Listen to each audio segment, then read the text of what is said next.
Good morning, my dear students. This is your last lecture on the chapter 4, the Mughal Empire. Today we will discuss about the army administrations and agriculture and economic and social conditions of the Mughal emperors. Let's continue. Army administrations. The Mughal army consisted of cavalry, infantry, artillery and the elephants. Mughal army जो Mir Bakhshi was the incharge of the army, Mir Bakhshi जो army के in charge होते थे। और Mughal army में क्या क्या चीज़ें थी? कैवेलरी मीन्स घुड़सवार थे, इन्फेंट्री मीन्स जो पैदल चलने वाले सेना थी वो होती थी, आर्टिलरी एंड द एलिफेंट्स तोपे और हाथी भी शामिल थे। मीर बख्शी जो थे इंचार्ज थे आर्मी के, and he was the responsible for the recruitments means जो भर्ती की जाती थी ऑफ द सोल्जर्स को जो अपॉइंट किया जाता था तो मीर बख्शी ही वो काम करते थे। एंड मेंटेनिंग देयर हुलिया, looking after the branding of the horses and the elephants. साथ ही साथ मीर बख्शी ही जो थे वही सोल्जर्स की जो है वो अपॉइंट करते थे, उन्हें मेंटेन रखते थे, उन्हें ब्रांडिंग हॉर्सेज और एलिफेंट की ब्रांडिंग रखते थे, और उसके साथ साथ आर्मी को कमांड भी करते थे जब जब भी वॉर्स के ड्यूरिंग उनकी ज़रूरत होती थी। He also looked after all sorts of the suppliers to the army. साथ ही जो चीज़ की ज़रूरत होती थी आर्मी को उनकी ट्रेनिंग भी देते थे, टाइम टू टाइम सोल्जर्स को ट्रेनिंग दिया जाता था और उनकी रिक्वायरमेंट्स भी जो थे वो मीर बख्शी जो थे वो रिक्वायरमेंट उनकी पूरी करते थे। मीर बख्शी ऑल्सो डिप्यूटेड मनसबदार्स, किनको पोस्ट करते थे? मनसबदार्स को। किस चीज़ के लिए? Security of the palace and change them every day. उन साथ साथ उन्हें सिक्योरिटी बेस पर उन्हें चेंज भी करते थे ताकि जो है जो टाइम टू टाइम एबल जो होते थे उन्हें वो अपॉइंट कर सकें और अंदर की जो भी इंफॉर्मेशन थी वो बाहर ना जा सके, इसलिए उन्हें टाइम टू टाइम चेंज भी करते रखते थे, उन्हें पोस्टेड भी करते थे। और ये ही वो द मिलिट्री एडवाइजर्स भी होते थे, एम्परर्स को ये भी बताते थे कि किन किन मिलिट्रीज की रिक्वायरमेंट है, किन किन मिलिट्रीज में क्या क्या चीज़ जो है वो चाहिए, कहाँ कहाँ बढ़ाया जा सकता है। The Mir Atish and Daroga e Topkhana was in charge of the artillery of the emperor. Emperor की जो भी आर्टिलरी तोपखाने जो हुआ करते थे वो द मीर आतिश एंड दरोगा ए तोपखाना ये इंचार्ज होते थे उनके आर्टिलरी के तोपखानों के। एंड द दरोगा ए द चौकी was the head of the department of the state. He collected important information from various ministries. साथ ही साथ वो मिनिस्ट्रीज की सारी जो है इंफॉर्मेशन कलेक्ट करते थे, किन मिनिस्ट्रीज को जो है वो कहाँ अपॉइंट किया जाना है, who are appointed by him and in province और एल्सवेयर, और कहाँ उन्हें अपॉइंट करना है, कहाँ उनकी प्रमोशंस करनी है, कहाँ उन्हें ले जाना है, कहाँ ट्रांसफ़र करना है, ये सब कुछ सजेशन दिया करते थे किसको? एम्परर को। In turn, kept the emperor informed about every important affairs with in the empire। और एम्पायर में जो कुछ भी अफेयर्स चल रहे थे, इंपॉर्टेंट जो कुछ भी इश्यूज चलते थे उनको इन्फॉर्मेशन देते थे मीरे Atish and Daroga Topkhana, right. And the mansabdari system क्या होता था? मनसब मीन्स पोजिशंस और रैंक। मनसबदार जो थे वो पर्सन्स होते थे जो मनसबदार जो होते थे मनसब को कंट्रोल करते थे, यानी उनके प्रोविंस को जो फर्दर डिवाइडेड किया जाता था वो मनसब होते थे, उनको हैंडल करने के लिए मनसबदार रखे जाते थे। और ये मनसबदार जो है ये क्या होते थे? ये एम्परर द्वारा रखे जाते थे। Akbar organise his nobility and the army into the mansabdari system. साथ ही उसने जो भी अपने नोबेलिटीज थे, उसकी आर्मी थी, उसको उन्होंने डिवाइड किया हुआ था ताकि उसे मेंटेन किया जा सके। इसीलिए कहते हैं कि अकबर के टाइम में जो एडमिनिस्ट्रेशन था, प्रशासन था, वो वेल मेंटेन्ड था। This system was not hereditary. ये हेरिडिटरी इस वे में नहीं था क्योंकि अगर किसी मनसबदार की डेथ हो जाती थी तो ये जागीर जो है, his jagir given away to the someone else, किसी और को दे दी जाती थी, मतलब उसके सन को ना देकर जो एबल होता था उसको फॉरवर्ड कर दी जाती थी। Under this system grading was use by the Mughals to fix the following. Grade system रखा जाता था सब कुछ डिसाइड करने के लिए, जैसे सैलरी डिसाइड किस हिसाब से होती थी, लोगों का रैंक जो है, जो उन्होंने पोस्ट रखी हुई थी उनके रैंक किस हिसाब से डिसाइड होते थे, ये डिसाइडेड किया जाते थे उनके ग्रेड के हिसाब से। तो 2 रैंक्स होते थे, जेड एंड सर्वर। जेड जो था that was the rank and salary was determined by the numerical value से जो है मेजर किया जाता था, that was Z. And the Z rank fix the personal status and the income. ये decide किया जाता था किसी भी व्यक्ति के, किसी भी पर्सन के, उसके इनकम पे और उसके स्टेटस पर डिसाइड किया जाता था। और and it determined the number of soldiers under him. और साथ ही ये भी देखा जाता था कि वो कितने, उसके अंडर कितने सोल्जर्स हैं, कितने को वो मेंटेन रखता है, कितनों से काम लेता है। And the higher the zat and the larger the salary. जितने ज़्यादा जेट होते थे मतलब उसकी सैलरी उसी पे ही डिपेंड होती थी। Status of the person in questions, ये डिसाइड होता था उसके स्टेटस पर, उसके सैलरी और उसके रैंक पर। The sawar refer to the number of forces and cavalry maintain by the mansabdar. अगर मनसबदार जो है वो ज़्यादा फोर्सेज जो है वो और या फिर कैवलरी जो है उनको मेंटेन रखा था, तो उस पर डिसाइड होती थी उसकी salary. Mansabdars were loyal and the important official through whom the emperor controlled the empire। Mansabdar जो इम्पोर्टेंट ऑफिशियल्स काम करते थे, कंट्रोल करते थे पूरे एम्पायर को, और उसकी सैलरी थी वो फिक्स्ड होती थी, दैट वाज इन कैश में उसे दी जाती थी।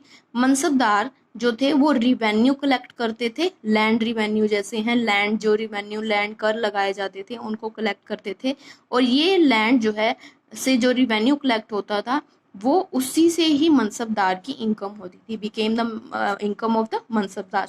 And the mansabdar use this money in to pay the soldiers को पे करते थे इसी से मनी, और मेंटेन हिज हाउस होल्ड, साथ ही अपने घर को भी मेंटेन करते थे, हाउस होल्ड जो होते हैं उन्हें लेते थे। The mansabdar was personally chosen by the emperor द्वारा ही चूज किए जाते थे, एंड कुड बी प्रमोटेड भी होते थे, डिमोटेड भी, and transferred by the emperor.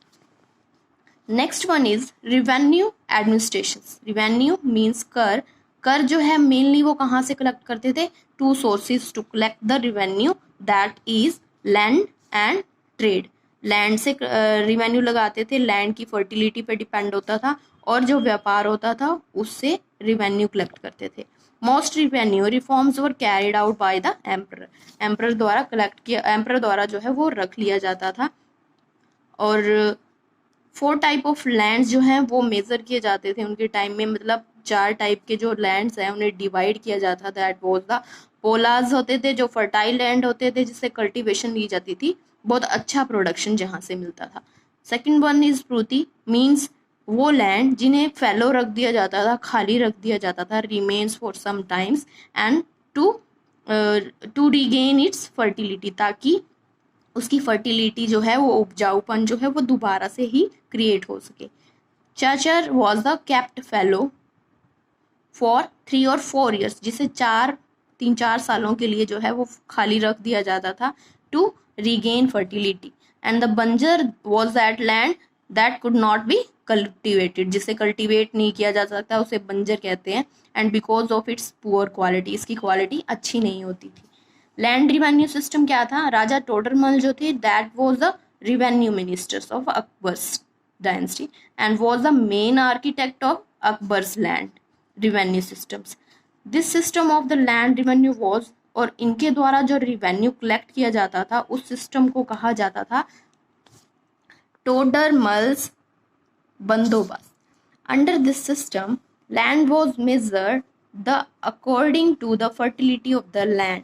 Land जो है रिवेन्यू जो कलेक्ट किया जाता था that was according to the fertility of the land. Land के अकॉर्डिंग ही, उसकी फर्टिलिटी के अकॉर्डिंग ही उससे रिवेन्यू कलेक्ट होता है। सपोज करो अगर किसी लैंड से बहुत ज़्यादा प्रोडक्शन होता था, उसकी फर्टिलिटी बहुत अच्छी थी, तो उससे क्या होता था, लैंड रिवेन्यू उन जगहों से, उन लैंड से ज़्यादा कलेक्ट किया जाता था और डिवाइड किया जाता था, लैंड को कैटेगराइज किया जाता था in good, average and bad में।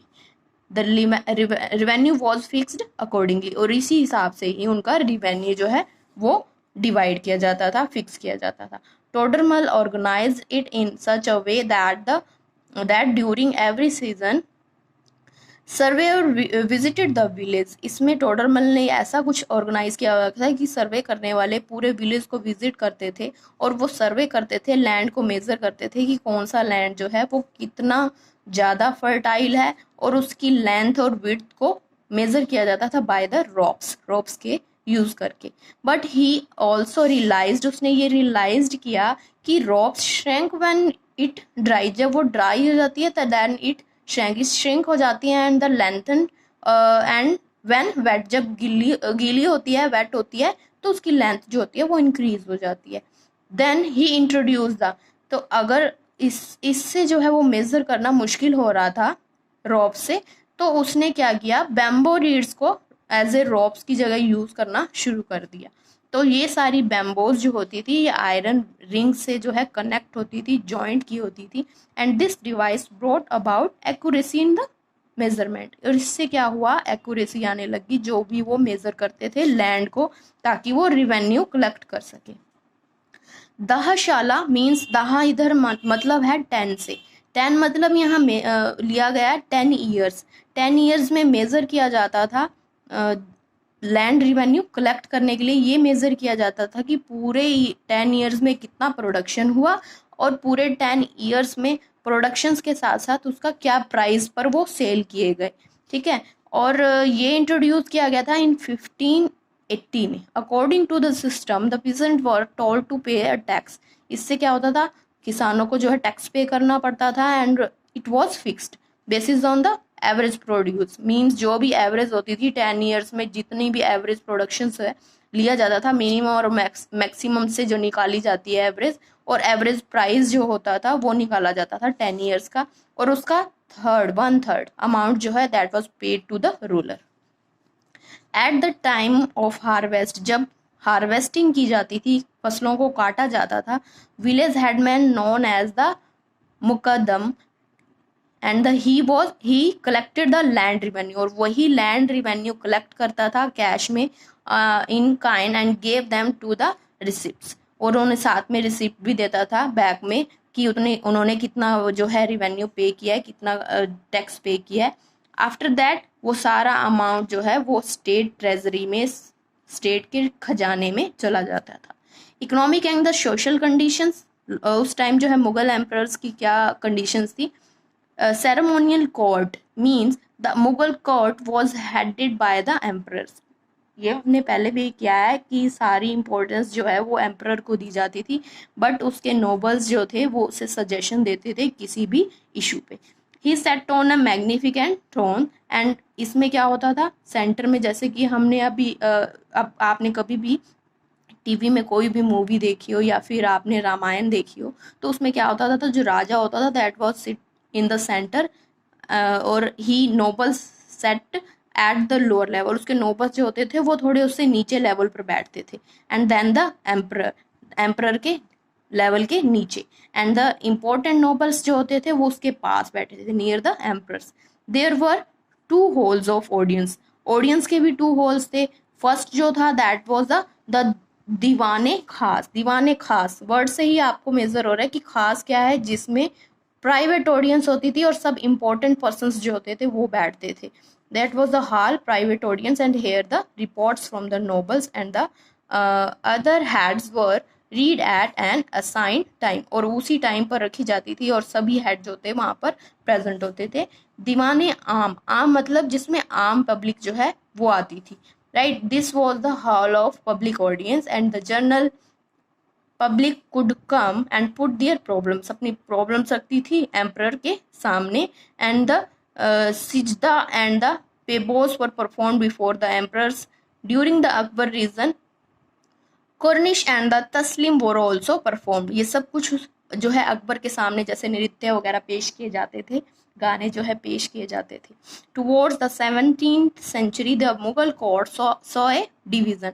17th सेंचुरी में क्या हुआ, मुगल एम्पायर का जो है वो डिक्लाइन हुआ, और मुगल कोर्ट वो है डिवाइड हो गया इन ऑर्थोडॉक्स एंड लिबरल्स। ये भी ग्रुप ऑफ पीपल्स थे जो ऑर्थोडॉक्स थे, जो जिनकी सोच जो थी वो बहुत ओल्ड थी, रूढ़ थे, कट्टर थे। And the liberals were the well good, उदार जो थे, जो अच्छे लोग थे, उनको डिवाइड किया गया पीपल्स को। द लिबरल पीपल्स जो थे वो कब थे, किनके रीजन में, जहांगीर और शाहजहां का जब रूल था तब वो पावरफुल थे उस टाइम।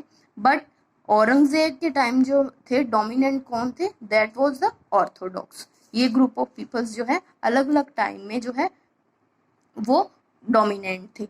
एग्रीकल्चर की अगर हम बात करते हैं तो मोस्टली लैंड जो है वो एग्रीकल्चर से, मेन ऑक्यूपेशन जो है वो एग्रीकल्चर ही था।